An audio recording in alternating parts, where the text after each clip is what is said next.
SADIe by Darren Lunn, Sean Beckhofer and Simon Harper. The University of Manchester School of Computer Science. Part 1. Creating an ontology. To build a SADIe ontology, we need an ontology editor such as Protégé, and we also need to be able to inspect the CSS box model. In Opera we can do this by turning on the Class and ID view and the Outline view from the View toolbar. As you can see in the video, the red lines indicate a CSS element, and we also have access to the class name or ID name as defined in the Cascadian style sheet that causes these objects to be rendered on the screen. We can use this to identify the roles of the elements and therefore use this to annotate the elements within our ontology. Before we can build an ontology, we need to import the SADIe Upper ontology, as this contains all the predefined abstract classes and properties we use to annotate the CSS roles. This has a permanent URL at hcw.cs.manchester.ac.uk/experiments/SADIe/ontologies/SADIe.owl. When the ontology has been imported, you should be able to identify the SADIe class within your class view of your ontology editor. To manage our ontology, we first create a class in which to store all the CSS elements that we find. In this case, we make a class called Assets 2008. As with all classes, you can annotate them with comments, descriptions, a formal title, and an author. This is optional, but when ontologies become large, when a large number of CSS elements are discovered, it becomes easier to manage and identify classes later on. We now add the class Lighthouse, which corresponds to the CSS element that appears on the top left of the screen. This element only contains an image, so we can consider this removable.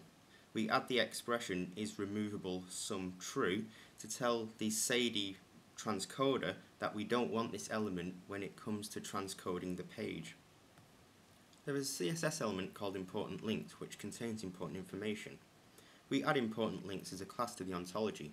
However, we now want to say that this is an important element and should be kept during the transcoding process. To do this, we add the expression has priority value sum13. We use 13 because SADIe uses the values 1 to 15 to determine importance, with 1 being the lowest and 15 being the highest. So we have now told SADIe that this element is quite important to the transcoding. We continue this process of identifying elements and adding them to the ontology until we have completed the entire page and added all the elements necessary to the ontology. Part 2. Uploading the ontology to the SADIe transcoder. To transcode a website, SADIe needs to be aware of the ontology that defines the CSS roles. To upload the ontology to the transcoding proxy, we go to hcw.cs.manchester.ac.uk/experiments/SADIe. At the SADIe website there will be three options. The first one is the option to upload an ontology to the transcoding proxy. There are two ways to upload ontology to SADIe. One is via a URL to the ontology if the ontology is located online. The second is to upload an ontology from a local file store. As we've created the assets ontology locally, we need to use this method. We first tell SADIe the website that we can transcode with this ontology, which is the Assets 2008 website, and then using the file browser we identify the ontology and upload it. SADIe will then inspect the ontology and will provide you with a list of the classes it's discovered in the ontology and their designated roles. As we can see, Lighthouse has been correctly deemed as removable. We can view the ontologies in our library by clicking on Ontology Listings, and there we can see that the ontology for the Assets 2008 website has now been uploaded to the server. Part 3. Transcoding a web page. To transcode a web page, click on the Web Page Transcoder link. A form element will appear in which to type the URL of the website that we wish to transcode. In this case, we'll use the Assets 2008 website that we built the ontology for previously.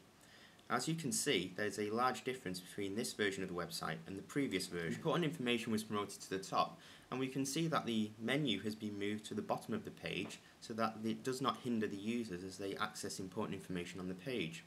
We can skip to the menu by clicking the link. Note also that the transcoding proxy rewrites all the URLs, so users can browse as normal by clicking on links, and the transcoding still remains active. SADIe has two levels of transcoding. The basic version, which we have just seen, suppresses the menu to the bottom of the page, removes unnecessary elements, and rearranges the content so that important elements appear closer to the top. However, the SADIe transcoder also has advanced options to allow for more fine-grained control of the transcoding. As an example, we'll select deflow to remove unnecessary elements, but only show the user important information. If we select these options and type in the URL of the ASITS 2008 website, we will see that the page displays a limited amount of information, in that it only shows the title of the page and the information that has been deemed important in the SADIe ontology. SADIe also allows developers to add a link directly to the proxy transcoder from their web page. If we go to the ASITS 2008 website, you will see a link to the screen reader version of the page. This link contains parameters to the SADIe transcoder. The only element that should change for each page of the website is the last parameter, which tells SADIe which page it should transcode. Users can come to this page and select this link, and they will immediately be presented with the transcoded page rather than go via the SADIe proxy. For more information about SADIe and other work at the HCW lab, please visit our website at hcw.cs.manchester.ac.uk.